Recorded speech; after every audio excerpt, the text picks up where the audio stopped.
o'clock here on this Tuesday morning, and we've got a lot of news to get to. Two breaking news stories that we're following. One here in town, a fire at Warm Springs in the 215, and also a major bridge collapse. This happened in Baltimore. And that's where we're going to start this morning. Look here, this is a live picture of the scene south of Baltimore. Early this morning, a cargo ship left port on its way to Sri Lanka. Then the cargo ship crashed into the Key Bridge. It's the Francis Scott Key Bridge. It's one of the longest bridges in the world. The span fell into the water below. Just a dramatic scene there. Moments ago, Maryland officials said contractors were working on the bridge when that collision happened. The Coast Guard's primary mission right now is search and rescue, looking for any survivors in the water. First responders have rescued 2 people, but they're reportedly trying to find at least 7 others. This is video, the moment of that impact, which happened around 10:30 p.m. our time, so 1:30 in the morning there.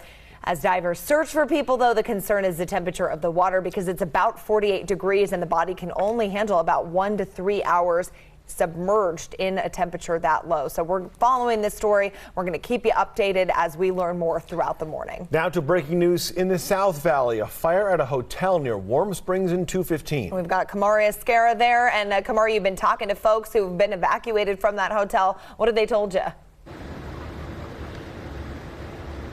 Heather, John, good morning. Yes, this took place at the DoubleTree, and as you can imagine, just being in a hotel room, sleep in the middle of the night, the residents say they woke up startled. Guests here at the hotel say that they heard a blaring alarm, many of them thinking it was an accident, some going back to sleep until they heard people knocking on the door, poking their heads out of their hotel rooms and seeing smoke coming from the elevator. Now, I'll step out of the way so you can see what's happening now. Residents, of course, they had to evacuate. Mind you, this happened around 2:30 in the morning. They're getting out of bed, coming downstairs. They're saying that it was an elevator fire. Now that fire has been cleared. Fire officials cleared out the area, but now residents are wondering what they're going to do next. Management has told them that they can return to their rooms, but that is only to gather their items and then they must exit. Some people are deciding to check out, and as we've been talking to residents who have been leaving the hotel, some of them are saying that the management did say they will receive refunds and are even offering to pay for their hotel rooms at other places.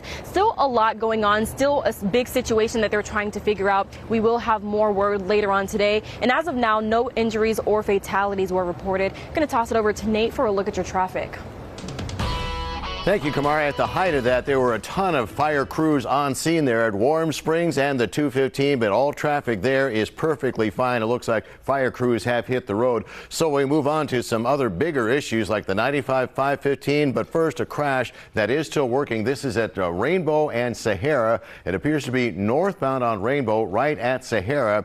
The closest working camera is up a few blocks at Oakey looking down. Looks like the right lane of northbound Rainbow at Sahara may be blocked, but it looks like more of the emergency equipment is in the parking lot there. So we move down. So it turns out that, yes, they're giving you back 3 lanes of travel on the southbound side of the 95-515 until right after Trop, they had you down to 1 lane. Now, Nevada Department of Transportation crews have given you back a 2nd lane, so this is beginning to loosen up. However, now on the other side, northbound on the 95-515, looks like a little fender bender, with a couple of cars just sitting out there taking up real estate and really causing the northbound lanes to slow down. So that's the headlights here.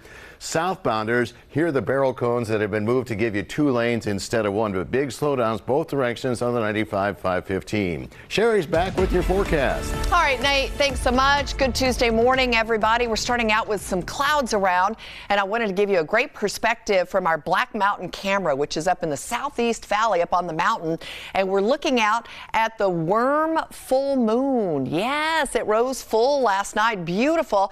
We've got clouds around. This is the valley floor down here, and we're looking off to the west as the moon has kind of dropped out of some of those clouds that have been with us overnight.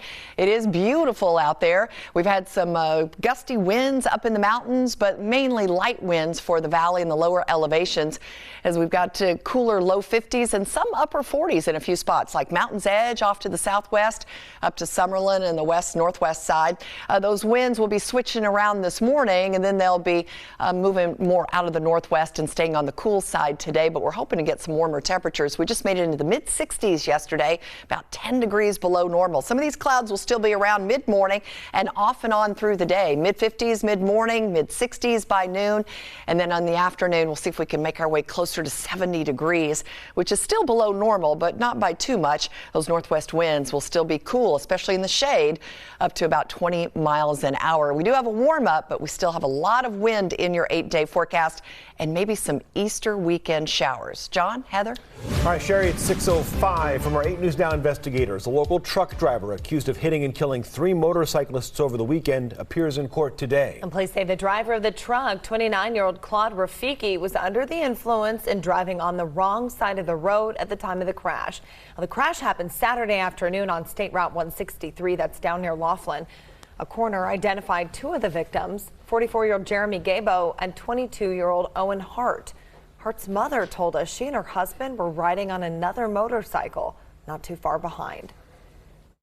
Just devastating. My husband and I will never recover from that. We'll always remember that. Something I would wish no parent will ever have to see. Hart's mother says the 3rd victim was her son's fiance.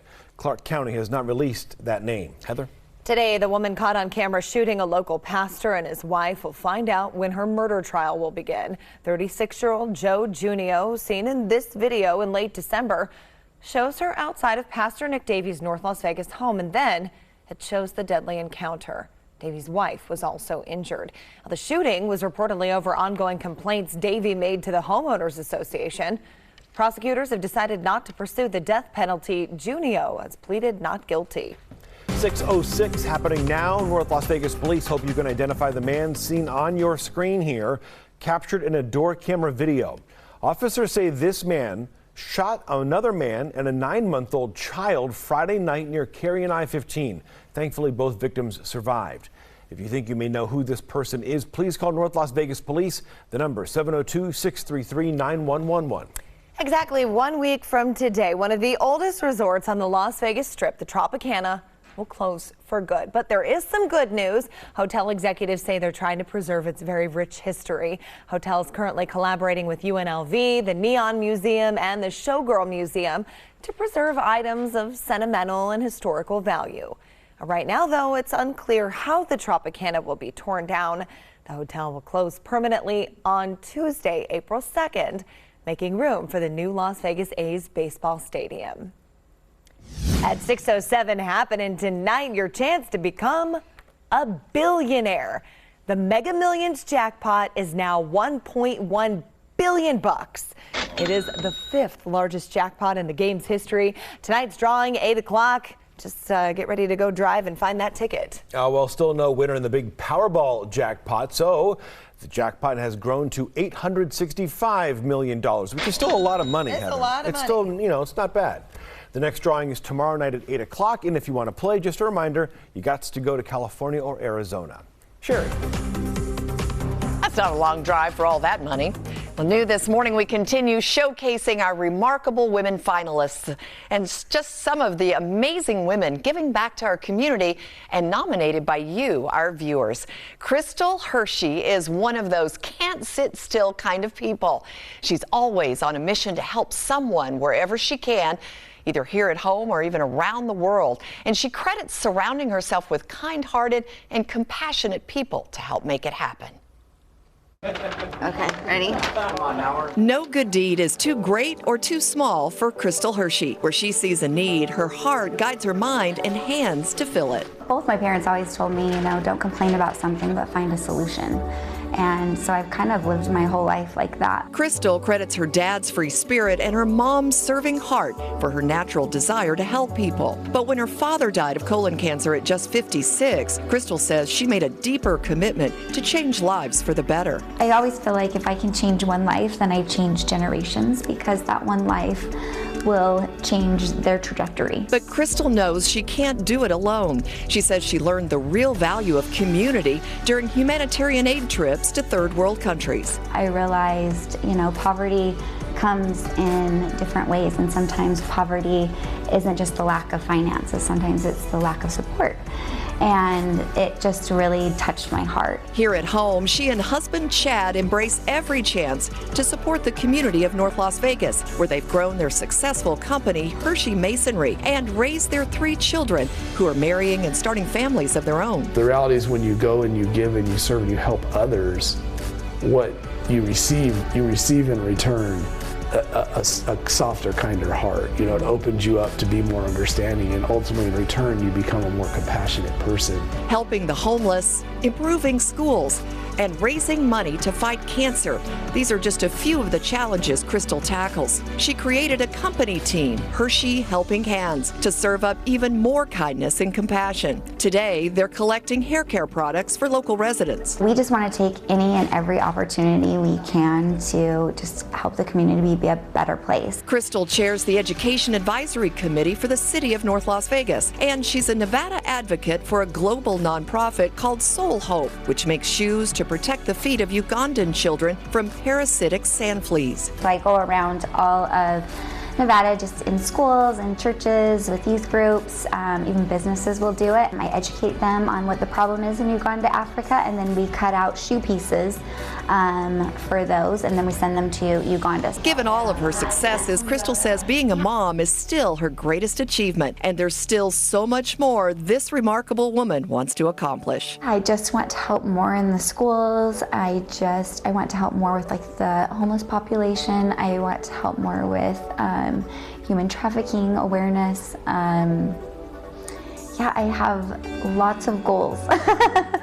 So the sky is the limit. No doubt Crystal will just keep giving and giving. Next Tuesday, we will reveal Las Vegas's Remarkable Woman winner right here on Good Day Las Vegas. So tune in and find out who from our 4 finalists will move on to meet and compete other remarkable women from across the country and be crowned the National Remarkable Woman of the Year. And we'll be airing our Remarkable Women special April 20th at 6:30 p.m.